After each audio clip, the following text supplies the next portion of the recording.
السلام علیکم ورحمۃ اللہ وبرکاتہ۔ بچوں، آج ہم پڑھیں گے مضمون ماحول کا مطالعہ، سبق نمبر 21، اجتماعی زندگی کے لیے عام انتظامات۔ ہم نے اس سے پہلے کی ویڈیو میں اس سبق کو آدھا پڑھا تھا، آج ہم اس کے آگے کا سبق پڑھیں گے۔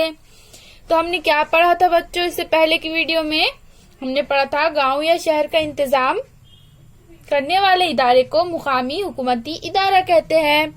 گاؤں کا انتظام کون سنبھالتا ہے؟ گاؤں کا انتظام گرام پنچایت سنبھالتی ہے۔ اسی طرح شہر کا انتظام نگر پالیکا سنبھالتی ہے اور بڑے شہروں کا انتظام مہانگر پالیکا یعنی کارپوریشن سنبھالتی ہے۔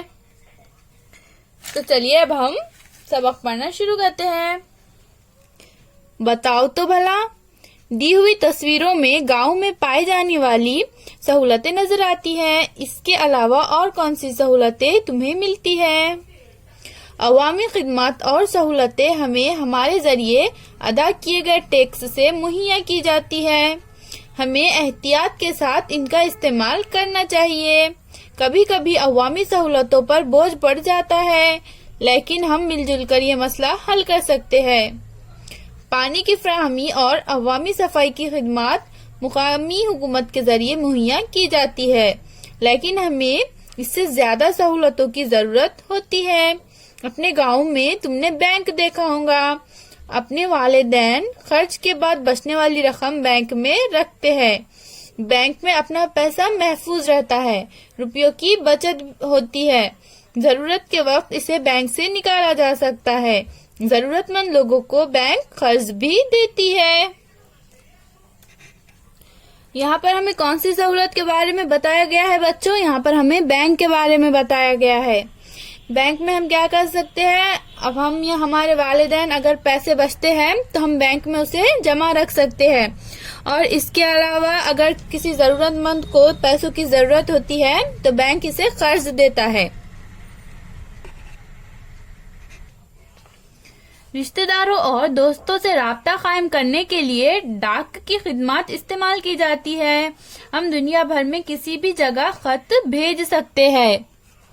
لوگ کسی علاقے میں جمع ہو کر یہ معلوم کرتے ہیں کہ مقامی ضرورتیں کیا ہیں، اس کے مطابق یہ طے کرتے ہیں کہ آپسی تعاون سے کون سے کاروبار یا صنعتیں قائم کی جائے۔ ان صنعتوں یا کاروبار کو قائم کرنے کے لیے اپنے پاس موجود روپیہ اکٹھا کرتے ہیں۔ ان صنعتوں یا کاروبار سے حاصل ہونے والا منافع آپس میں تقسیم کر لیتے ہیں۔ لوگوں کے باہمی تعاون سے قائم کیے گئے یہ ادارے امداد باہمی ادارے کہلاتے ہیں۔ کیا تمہیں معلوم ہے تقریباً 400 سال پہلے ڈاک کا نظام نیچے دیے ہوئے طریقے سے چلتا تھا۔ گولکنڈہ میں 2-3 میل کے فاصلے پر چھوٹی چھوٹی جھوپڑیاں ہوا کرتی تھی۔ پہلی جھوپڑی میں ایک ہرکارا یعنی ڈاک لے جانے والا شخص موجود رہتا تھا۔ پہلا ہرکارا ڈاک کا تھیلا پہلی جھوپڑی سے لے کر دوسری جھوپڑی میں ڈال دیتا تھا، وہاں دوسرا ہرکارا اسے لے جانے کے لیے تیار رہتا تھا، وہ اسے لے کر فوراً اس کے آگے کی جھوپڑی میں ڈال آتا۔ اس طرح ڈاک لے جانے کا کام کیا جاتا تھا، یہ انتظام ہی ڈاک کا نظام کہلاتا تھا۔ پہلے کے زمانے میں بچوں موبائل فون وغیرہ نہیں تھے، اس لیے پہلے لوگ کیا کرتے تھے، اگر ایک دوسرے کا حال جاننا ہو، دوسرے شہر میں رہنے والے رشتہ داروں کا حال جاننا ہو تو وہ ایک دوسرے کو خط بھیج کر معلوم کرتے تھے۔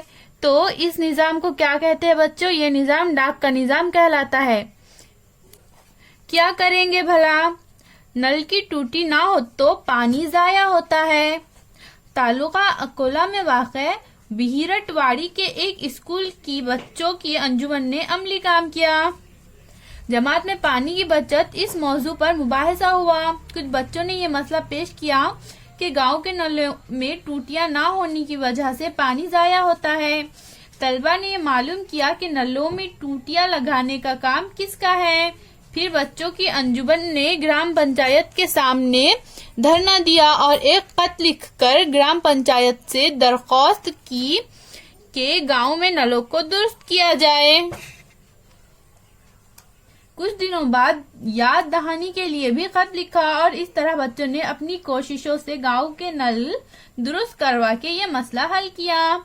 اس قسم کے پانی کے مسائل تم کس طرح حل کرو گے؟ تو ہم نے کیا سیکھا آج بچوں؟ ہم نے کیا سیکھا؟ عوامی سہولتیں یعنی ہم سب کے لیے کیے جانے والے انتظامات۔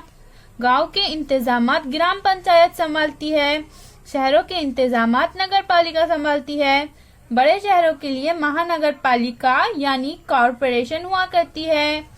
عوامی خدمات اور سہولتوں کا استعمال احتیاط کے ساتھ کرنا چاہیے۔ بینک میں روپیہ محفوظ رہتا ہے۔ ہم دنیا بھر میں کسی بھی جگہ خط بھیج سکتے ہیں۔ لوگوں کے تعاون سے قائم کیے گئے ادارے امداد باہمی ادارے کہلاتے ہیں۔ پھر ملیں گے بچوں، اللہ حافظ۔